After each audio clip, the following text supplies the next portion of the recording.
विकास दुबे का एनकाउंटर हुआ, ये साजिश से हुआ या वास्तविक एनकाउंटर हुआ? देखिए, ये वास्तविक एनकाउंटर तो है ही नहीं। ये एनकाउंटर इसको नहीं कह सकते। विकास दुबे को जिस तरीके से मारा गया है वो एनकाउंटर नहीं है। मारने के बाद उसको एनकाउंटर दिखाया गया, ऐसा मेरा मानना है। और क्योंकि इससे पहले भी बहुत सारे लोगों का इसी तरीके से हुआ था। एक दूसरा अमर दुबे था, उसको मारा गया था इसी तरीके से। ये कैसे संभव है कि कहीं गाड़ी पंक्चर होती है, कहीं गाड़ी पलटती है, और फिर ये भी मीडिया वालों ने देखा है कि जिस गाड़ी में विकास दुबे था वो गाड़ी नहीं पलटी थी, पलटने वाली गाड़ी दूसरी थी। तो ये इसको एनकाउंटर सिद्ध करने की कोशिश की जा रही है। और मेरे ख्याल से हम लोकतंत्र पे रह रहे, लोकतांत्रिक, मैंने माना कि न्यायिक व्यवस्था में बहुत खामियां हो सकती हैं, देर भी हो सकती है, तो हमें उससे सुधारने की कोशिश करनी चाहिए, न कि हम उससे अलग होकर और अलग तरीके से निर्णय करने लगे। क्या कानून व्यवस्था क्या असर पड़ेगा इस आने वाले समय में? नहीं, आगे आने वाले समय में लोग, यदि ऐसे ही होता रहा तो फिर कानून व्यवस्था में विश्वास कौन करेगा? न्यायपालिका में विश्वास लोग नहीं करेंगे, और ये लोकतंत्र के लिए बहुत खराब है। लोकतांत्रिक देश और वो देश जहाँ पर तानाशाही होती है, उसमें अंतर क्या है? कोई अंतर नहीं। उसके लिए अब क्या मांग करेंगे, जांच के लिए मांग करेंगे क्या इस तरह? देखिए, मांग यही करना है कि विकास दुबे एक अपराधी था। विकास दुबे ने जिस तरीके का अपराध किया उसके लिए वो उसको क्षमा तो दी नहीं जा सकती थी। उसका अंत मृत्यु था, ये बात अपनी जगह सुनिश्चित है। लेकिन यदि हम उसके बाद बहुत सी बातों पर आते हैं, उज्जैन में जिसने आत्मसमर्पण किया हो और उसके बाद उसका अगर एनकाउंटर हो रहा है, तो ये शासन के प्रति और न्यायिक व्यवस्था के प्रति भी अविश्वास की बात है। फिर दूसरी तरफ अगर हम देखें कि अमर दुबे की पत्नी खुशी दुबे, जिसको शादी ही होकर वो घर पर आई थी अपनी ससुराल, उसको जिस तरीके से 120 में जेल में रखा गया है, वो सब मेरे ख्याल से गलत है। एक लड़का था जिसका एनकाउंटर हुआ, शायद 17-18 साल का रहा होगा, प्रभात मिश्रा, और देखने में कहीं भी उसके खिलाफ कोई आपराधिक वो भी नहीं था, रिकॉर्ड भी नहीं था 2 जुलाई से पहले, उसका भी एनकाउंटर हुआ।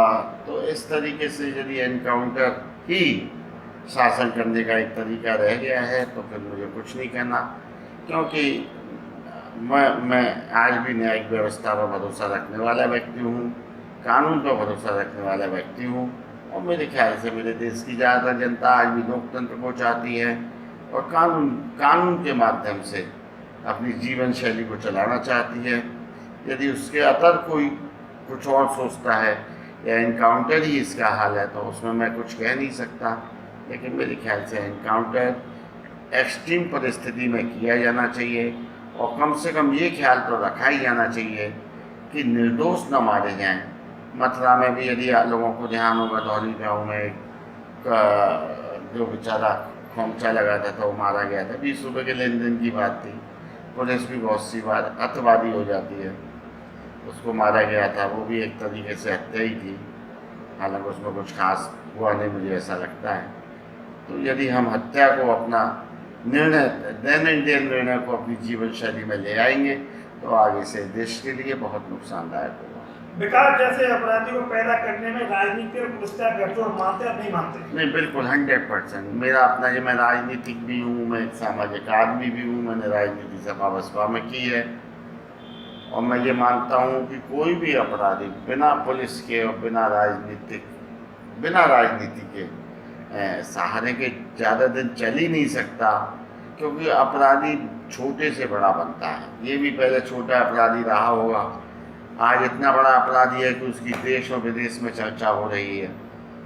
और मेरा अपना मानना है कि इसके लिए पुलिस भी दोषी है और राजनेता भी दोषी हैं। अब जनता भी दोषी, तो अगर कहें तो एक तरीके से जनता को भी इन लोगों को परिचय देना पड़ता है और जनता को भी इनकी बात माननी पड़ती है। तो जनता की कमजोरी है, क्योंकि जनता भी इन लोगों से डरती है, क्योंकि इन्होंने भय का माहौल बना रखा है। लेकिन पुलिस और राजनेताओं को इनसे काय का भय, ये सोचने का विषय है। और हम उम्मीद करते हैं शासन किसी का भी हो, किसी भी पार्टी का भी हो, अल्टीमेटली कानून व्यवस्था सही रहनी चाहिए। और हम आगे उम्मीद करते हैं कि इस तरह के दुर्दांत अपराधी इस प्रदेश में, इस देश में नहीं पैदा होंगे। विकास दुबे के हत्याकांड को लोग जातिवाद की दृष्टि से भी देख रहे हैं, क्या देखिए ये सही है? देखिए जहाँ तक विकास दुबे का प्रश्न है, ये जातिवादी का प्रश्न आया कहाँ से? जहाँ तक विकास दुबे का प्रश्न है, निश्चित रूप से विकास दुबे के पक्ष में कुछ कहा नहीं जा सकता। अगर वो एनकाउंटर भी गलत है तो भी कुछ नहीं कहा जा सकता, क्योंकि अल्टीमेटली वो था तो बहुत ही खूंखार अपराधी।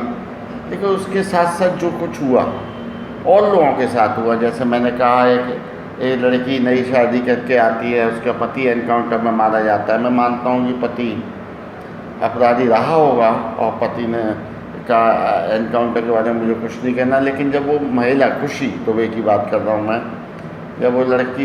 जब वो महिला विधा होके आती है ससुराल आते ही, जब उसको जेल में डाल दिया जाता है आपराधिक साजिश के आरोप में, तो ये बात मुझे लगता है कि पछती नहीं। ऐसे ही प्रशांत मिश्रा का जो मामला है वो भी कहीं से अपराधी की श्रेणी में आता नहीं। और फिर ये चांस भी है, ऐसे बाई चांस भी कह सकते हैं कि ब्राह्मणों के साथ कई कांड हुए हैं। अब देखिए राजनीति में जातवाद के बिना राजनीति कहीं नहीं चल रही, किसी भी पार्टी की हो। राष्ट्रीय पार्टी भी जातवाद करती हैं, क्षेत्रीय पार्टी भी जातवाद करती हैं, तो जातवाद भी राजनीति का बहुत बड़ा अंग हो गया है। उसको अपने अपने हिसाब से लोग सोच सकते हैं और फैला सकते हैं। पार्टियों की भी बात कर रहा हूँ मैं, लेकिन मेरे ख्याल से इसको जातिवाद से जोड़ के देखना आगे की सामाजिक संरचना के लिए भी घातक होगा। अपराधी की कोई जात नहीं होती, क्रिमिनल की कोई जात नहीं होती, लेकिन हाँ जो निरपराधी मारे गए हैं वो चाहे किसी भी समाज के हों, उसके लिए पूरे शासन और प्रशासन और पुलिस और जुडिशरी सबको ये कोशिश करनी चाहिए कि जो अपराधी नहीं है उनको सजा न मिले। क्या आने वाले चुनाव में इसका असर, विकास दुबे का असर पड़ेगा क्या इस एनकाउंटर का? अभी ये बहुत अर्ली है, बहुत जल्दी है इस बात को कहना कि फ़र्क पड़ेगा या नहीं पड़ेगा, ये मैं कह नहीं सकता इस बात को। और मेरे ख्याल से डैमेज कंट्रोल के लिए सरकार भी कोशिश तो कर ही रही है। उसको भी ऐसा महसूस हुआ कि गलत संदेश जा रहा है, क्योंकि मैंने 2 मैसेज देखे। एक गुड्डन द्विवेदी कोई था जिसको पहले दुर्दांत अपराधी बताया जा रहा था, फिर बाद में कहा जाने लगा कि उसके खिलाफ कोई अपराध नहीं है, अपराधियों में उसका नहीं है, कहीं भी कोई नाम नहीं है। ऐसे ही दुबे की पत्नी को पहले बहुत बड़ा अपराधी के रूप में पोस्ट किया जा रहा था, बाद में मैंने ऐसा सुना मीडिया पे कि ये कहा जा रहा है कि नहीं, उसका भी अपराध में कोई सीधा हाथ नहीं है। ये बात तो सही है कि पत्नी की पूरी जिम्मेदारी पति के हर मामले में होती ही है, लेकिन ये भी बात सही है कि ज़्यादातर पत्नियों को ये पता नहीं होता कि पति क्या कर रहा है, कैसे कर रहा है, क्यों कर रहा है, कितना कर रहा है। तो इस डिफरेंस को भी ध्यान में रखा जाना चाहिए मेरे ख्याल से, और चुनावी दृष्टि से इसको सोचना मेरे ख्याल से उचित नहीं है।